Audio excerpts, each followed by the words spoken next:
Muito se fala sobre sustentabilidade, mas eu fico me perguntando qual o real sentido e importância disso para as pessoas e para as empresas. E falo isso porque os dados são preocupantes. Em 2020, mais de 37 bilhões de toneladas de CO2 foram emitidas, e desse total, mais de 2 bilhões de toneladas foram do Brasil, fazendo com que o nosso país seja o sexto maior emissor mundial de gases do efeito estufa. Em paralelo, atrelada à questão da sustentabilidade, está o consumo de energia.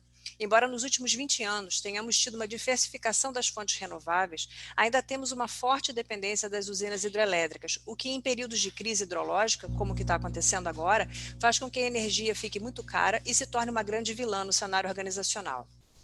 Essas, entre tantas outras coisas, me fazem pensar o que nós, FMs, podemos fazer para que decisões que levem a caminhos mais sustentáveis sejam tão importantes para as empresas quanto as que são calcadas no binômio custo-qualidade. E olhando para trás, eu posso dizer que essa foi uma das razões da minha decisão sobre a mudança do processo de limpeza do carpete.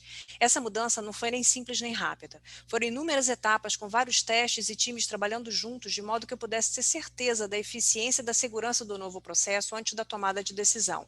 Mas à medida que os resultados iam saindo, o caminho a seguir ficou claro. E em 2018 adotamos o novo processo. Quando a pandemia chegou, várias dúvidas sobre a transmissão do Covid através das superfícies e uma forte pressão da Shell também com relação à redução de custos me fizeram retomar esse tema, aprofundando os estudos para entender a real eficiência do processo em termos do consumo de água, energia e footprint de carbono.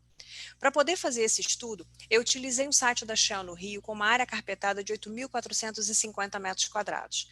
Calculada a frequência de limpeza de cada área em função da ocupação, cheguei a uma metragem total de 39 mil metros de quadrado a ser limpa anualmente e dei sequência ao estudo, verificando a quantidade de água consumida em cada um dos processos.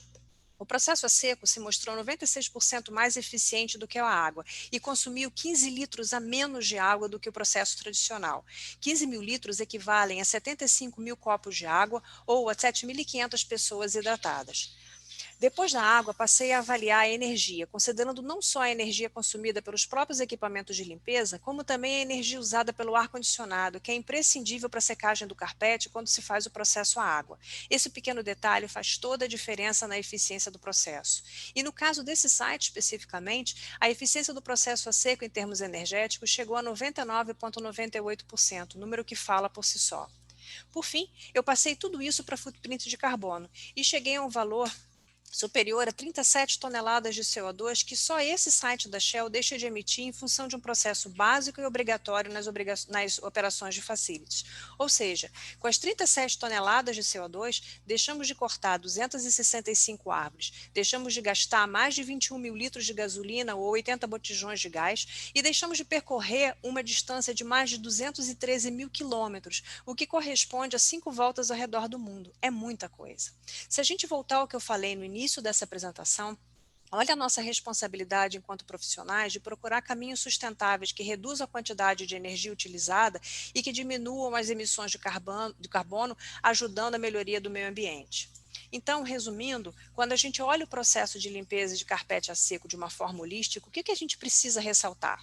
Que um processo a seco é muito mais eficiente em termos do consumo de água, energia e emissão de CO2 do que o processo a água. Lembrando que o processo a seco não precisa do ar-condicionado, que é um vilão que até então estava escondido. Que quando a gente põe todos esses custos na ponta do lápis, a gente verifica como esse processo é mais barato do que o processo à água, o que é sempre importante para as empresas, mais ainda em tempos de crise. Além de tudo isso, temos a preservação do ativo que está investido no chão, porque com o processo a seco, o carpete dura pelo menos 3 vezes mais, evitando a disposição precoce de um produto que, além de caro, leva de 250 a 400 anos para se decompor. E tão importante quanto tudo isso é que é um processo facilmente replicável, porque quase todo escritório tem carpete. Ele não demanda nenhum investimento, é apenas uma tomada de decisão para uma mudança de processo. Enfim, tudo isso reforça a ideia do profissional de FM como um grande protagonista no cenário organizacional, porque é ele que não só conhece as engrenagens da operação da empresa em que trabalha, como é ele também que é capaz de desafiar o status quo e fazer as transformações necessárias que agreguem valor à área e à empresa, ao mesmo tempo, e que ao mesmo tempo, em uma escala maior, impactem positivamente o mundo em que vivemos. Muitas vezes, pequenos atos estrategicamente pensados trazem resultados surpreendentes. É o que a gente chama de small acts, big impacts.